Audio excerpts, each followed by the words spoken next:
তো সকলকে hello everyone. আজকে আমরা আলোচনা করব ইনফর্মাল ফ্যালেসির আরেকটা type, appeal to ignorance. Latin term argumentum ad ignorantiam, ইংরেজি মানে just as one would expect. একজন শুধুমাত্র এইরূপভাবে আশা বা প্রত্যাশা রাখতে পারে। একজন বলছে যে আমি যেটা বলছি সেটা সত্য, কারণ এর বিপক্ষে যুক্তি দেওয়ার মতো কিছু নেই, মিথ্যে প্রুফ করার মতো কিছু নেই, তাই যেটা বলছি সেটাই ঠিক।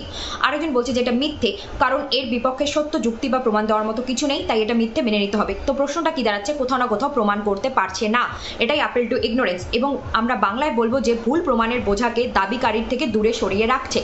আর কি হচ্ছে? Absence of evidence, evidence of absence, reversally দুটোই ঠিক। পরীক্ষাতে ল্যাটিন টার্ম হিসেবে আসতে পারে, ইংরেজি শব্দ হিসেবে আসতে পারে, একটাও আসতে পারে, দুটোও আসতে পারে। প্রশ্ন বুঝে পড়ে উত্তর করতে হবে। একটা এক্সাম্পলের সাহায্যে আমরা বুঝবো। I have never seen alien.